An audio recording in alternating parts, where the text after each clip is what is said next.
तलवार दे, मेरी तलवार ले। माता जी, मैं आपको प्रणाम करता हूँ। चिरंजीव रहो बेटा, बैठो, मैं तुम्हारे लिए कुछ खाने को लाती हूँ। माता जी, खाने पीने से क्षमा कीजिए और शीघ्र चलने की अनुमति दीजिए। ना बेटा, अधिक देर ना लगाऊंगी, मगर थोड़ा आहार अवश्य करवाऊंगी, क्योंकि तुम्हें तो आज राज तिलक होना है। माता जी, राज तिलक के लिए जो वचन निकलना था वह तो कब का निकल गया, और बजाय मुझे अयोध्या के राज्य के जंगल का राज्य मिल गया। बेटा, ये कैसे शब्द मुख से निकालते हो और व्यथा मेरी जान को चिंता में डालते हो। माता जी, जो बात मैंने कही है वास्तव में वही सही है। आखिर क्या मामला है, जरा मुझे तो बताओ और सकल वृत्तांत तो बताओ। राज के बदले माता जी मुझको हो गया हुक्म फकीरी का, खड़ा मुंतजिर सामने माता तेरे हुक्म अखीरी का। राज के बदले माता जी मुझको हो गया हुक्म फकीरी का, दिया भरत को राज्य पिता ने, ये हुक्म वन जाने का, दिया भरत को राज्य पिता ने, मुझे हुक्म वन जाने का। 14 वर्ष रहूंगा वन में, हुक्म नहीं घर आने का। राज के बदले माता जी मुझको हो गया हुक्म फकीरी का।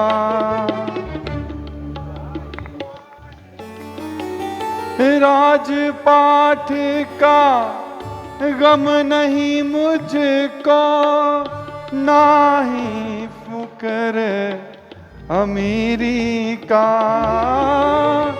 राजपाठ का गम नहीं मुझको, ना ही फिक्र अमीरी का। आज के बदले माता जी मुझको हो गया हुक्म फकीरी का।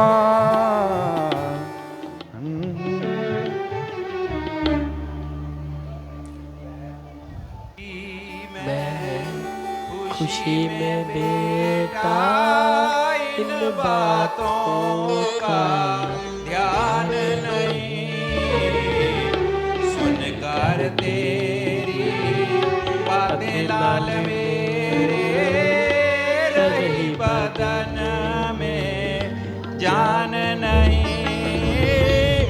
तूने कर ली तैयारी वन की,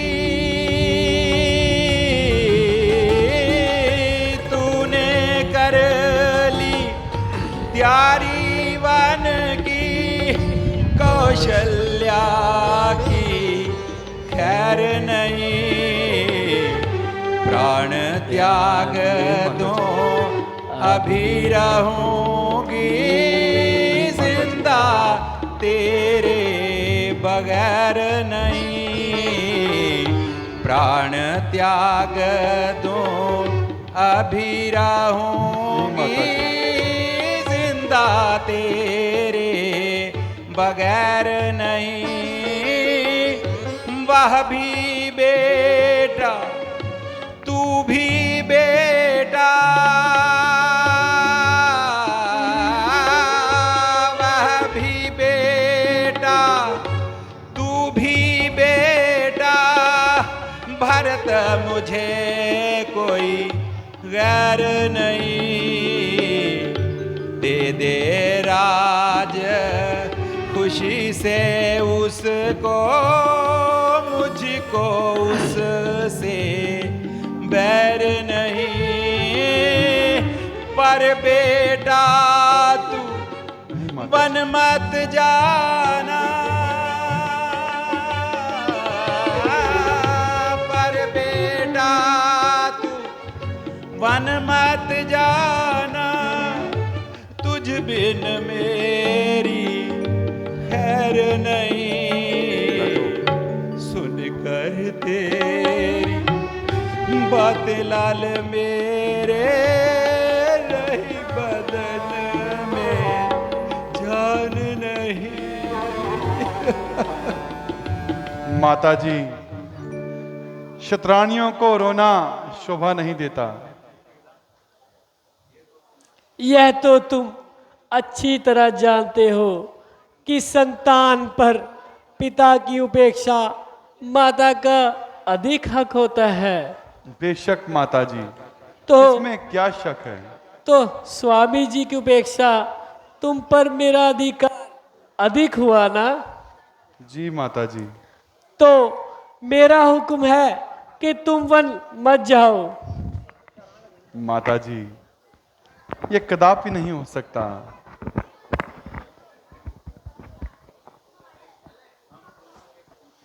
माता जी, पिताजी हम दोनों के पूजनीय हैं। उनकी आज्ञा के विरुद्ध पांव धरना हम दोनों के लिए शोभा नहीं देता। इसलिए आप शीघ्र हमें चलने की आज्ञा दीजिए, क्योंकि राजा की आज्ञा के विरुद्ध चलना धर्म के विरुद्ध चलना है। निकाले जिस घड़ी तूने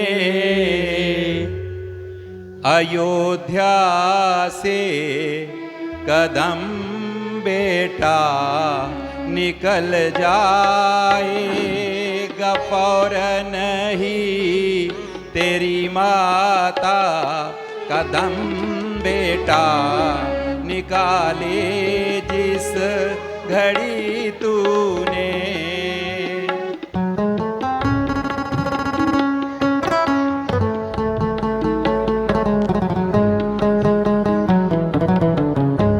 माता जी, मोह को त्याग दीजिए।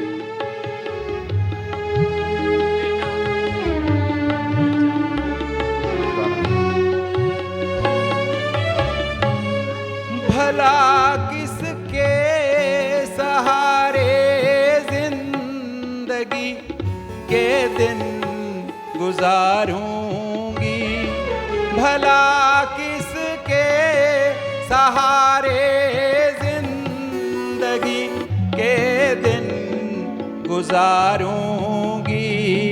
न यूं बर्बाद कर मुझको तुझे मेरी कसम। बेटा यूं बर्बाद कर मुझको। माता जी, इस मोह को त्याग दीजिए। माता जी, आप इस प्रकार करेंगी तो कैसे होगा।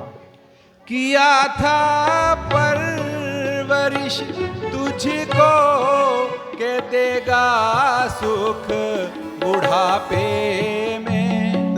किया था परवरिश तुझको के देगा सुख बुढ़ापे में। न कर तंगे जुदाई से मेरे सिर को कलम। बेटा न कर तंगे जुदाई से।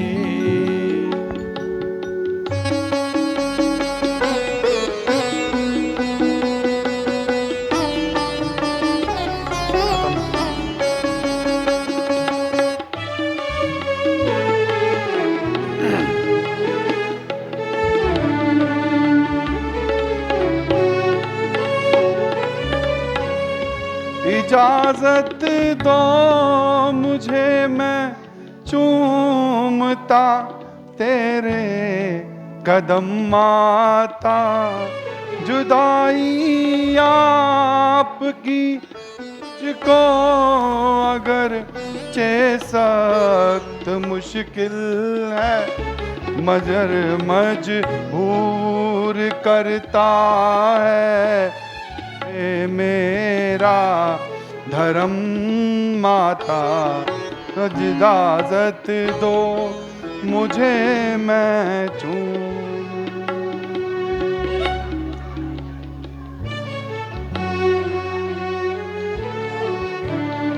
बला से जान भी जाए, परवाह नहीं मुतलिक। बला से जान भी जाए मुझे, परवाह नहीं मुतलिक। शुरू से ही चली आई ये रघुकुल की परम माता। इजाजत दो मुझे माता।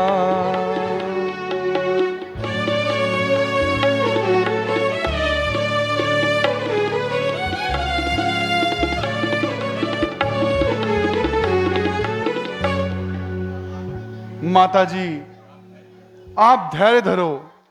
मगर किसके सहारे? कोई सहारा भी तो हो। माँ, जब वे दिन ना रहे तो ये भी नहीं रहेंगे। अच्छा बेटा, जिस तरह होगा सब्र करूंगी। धर्म संकट के सामने मेरा क्या जोर, मगर उस पराई बेटी का क्या दोष। उसको क्या कहूंगी, उसकी व्यथा मुझसे देखी ना जाएगी।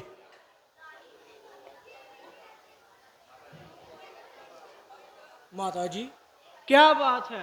आप इतने घबराए हुए क्यों हैं? सब कुछ लुट गया बेटी, सब उलट पुलट हो गया। प्रिय, माताजी व्यथा ही रंज करती हैं। बात तो बिल्कुल मामूली है। मैं पिताजी की आज्ञा का पालन करने के लिए 14 वर्ष के लिए वनवास में जा रहा हूं। बस 14 साल की ही बात है। 14 वर्ष समाप्त होते ही तुरंत वापस आ जाऊंगा। प्राणनाथ, अगर मुझे अकेला छोड़कर ना जाएं, अगर जाना ही है तो मुझे भी साथ ले जाइए। प्रिय, जंगल में तुम्हारा रहना कठिन होगा और तुम यहीं रहो और माताओं की सेवा करो। जो जो पिता का हुक्म है खुशी से कीजिए। दूंगी उसमें हरगिज दखल नहीं, मगर साथ जाऊंगी मैं भी आपके। अब रहूंगी यहाँ एक पल भी नहीं। लेकिन तुम वन किस लिए जाती हो? आप वन किस लिए जाते हो? मुझे मेरे पिताजी की आज्ञा है। तो मुझे मेरी माताजी की आज्ञा है। तुम्हारी माताजी की क्या आज्ञा है? आपके पिताजी की क्या आज्ञा है? मेरे पिताजी की आज्ञा है 14 वर्ष वनवास। तो मेरी माताजी की आज्ञा है जहाँ पति वही निवास। लेकिन तुम ये क्यों नहीं समझती कि तुम्हें साथ ले जाना मेरे लिए बहुत कठिन होगा? प्राणनाथ, अगर यदि आपको लगता है कि 14 वर्ष बाद आप मुझे जीवित पाएंगे तो अवश्य छोड़ जाइए। तुम अपनी जिद से नहीं हटोगी। अच्छा, अगर चलने का ही इरादा है तो माताओं को प्रणाम कर शीघ्र वन की ओर चलो। माताजी, मुझे इनके साथ जाने की आज्ञा दीजिए। बेटी, क्या कहूँ, रोते रोते आंखों का पानी खत्म हो गया और आहें भरते भरते सीना भस्म हो गया। मैं तो पहले ही अपनी किस्मत को रो रही थी, अब तुम भी साथ छोड़ने को तैयार हो। हाय, तुम दोनों मेरी सूरत से बेजार हो गए। आप दोनों के बिना मैं तो यहाँ रहना भी नहीं चाहती, मगर तुम्हें रामचंद्र से जुदा भी नहीं कर सकती। अच्छा बेटी, किसी पर क्या गिला है, यूं ही अपने ही कर्मों का फल मिला है। यूं बुढ़ापे में बर्बाद होना था और तमाम उम्र अपनी किस्मत को रोना था। क्या कहूँ बेटी, घर घाट से तुम खो चले। पहले एक को रो रही थी, अब तुम दोनों चले।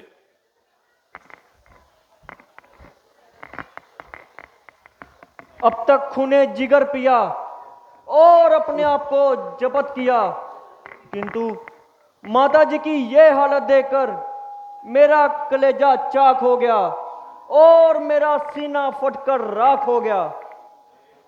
मेरे होते हुए माताजी की ये कदरदार मेरी जिंदगी पर लाख लानत है, धिक्कार है, फटकार है। माताजी, आपका लक्ष्मण आपके चरणों में निसार है। हैं? नहीं बोलती तो आपका लक्ष्मण आपसे पहले मरने को तैयार है। बेटा, मैं ठीक हूं। लक्ष्मण, जरा होश करो, और इस प्रकार की तेजी का क्या कारण है? अजब अंधेर है। जब राम हर प्रकार से हकदार है, तो इस सिंहासन पर भला किसका अधिकार है? जिसमें ताकत है वो सामने आए और तलवार उठाए, मेरे हाथ देखे और अपने दिखाए। जब तक दम में दम है किसी की दाल ना गलने दूंगा और किसी भी प्रकार की चालाकी ना चलने दूंगा। प्यारे प्यारे लक्ष्मण, इस प्रकार की तेजी का क्या कारण है? जरा सोचो, किसको हाथ दिखाओगे, किसके हाथ देखोगे? बिना सोचे समझे मुख से वचन निकालते हो और व्यथा ही अपने आप को पापों में डालते हो। तमाम कुल का नाश हो रहा है, जिसे देखकर मेरा कलेजा पाश पाश हो रहा है। उधर पिताजी की हालत बद से बदतर हो रही है और इधर माताजी अपनी जान खो रही हैं। ना जाने आपको क्या चाप चढ़ा है और आप मुझे कह रहे हैं मेरा गुस्सा बेफायदा बड़ा है। अच्छा, अगर ये है तो यही सही। अगर सबको एक एक को राज्य का मजा ना चखा दिया तो सुमित्रा का दूध एक बार नहीं लाख बार हराम है। लक्ष्मण, तुम जरा गुस्से को कम करो। यह वक्त गुस्सा करने का नहीं, बल्कि कर्तव्य की तरफ ध्यान धरने का है। यह जो कुछ भी हो रहा है, यह पूर्व निश्चित तथा हमारे ही कर्मों का फल है। मेरी आज्ञा है, तुम कदापि ऐसा कोई कदम नहीं उठाओगे जिससे कुल को हानि हो। अच्छी बात है, ये सही है तो यही सही। अब मैं भी आपके बिना अयोध्या में एक पल नहीं रहूंगा। भरत, लक्ष्मण, अगर तुम भी जाओगे तो भरत का क्या होगा?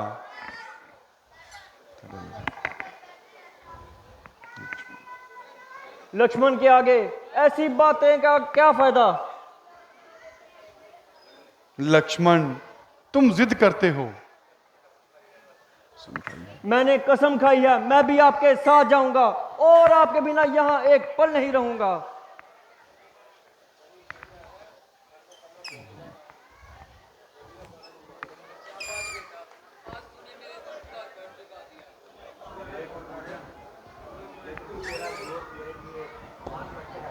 अगर जरूरत पड़े तो अपनी जान पर खेल जाना।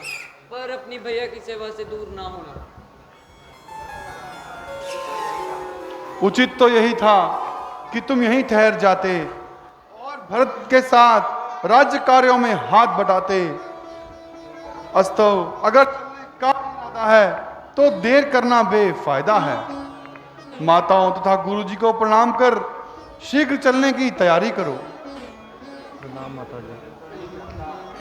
पुत्र, दिल तो नहीं चाहता कि तुम्हें यहाँ से विदा करूं और एक पल भी अपनी आंखों से दूर करूं, परंतु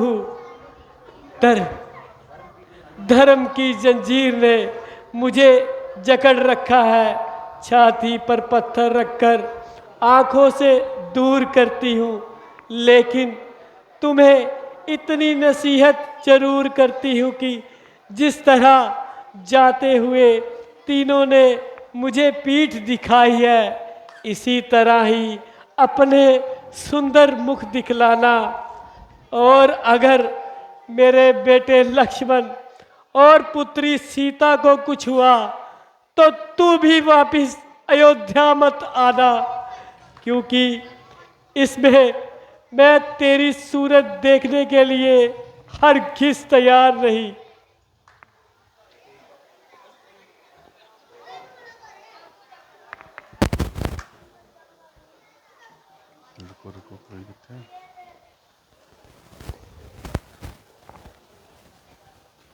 बेटा, अगर जा ही रहे हो तो ये राजसी वस्त्र उतार डालो। देखो, मैं तुम्हारे लिए वनवासी वस्त्र लाई हूँ।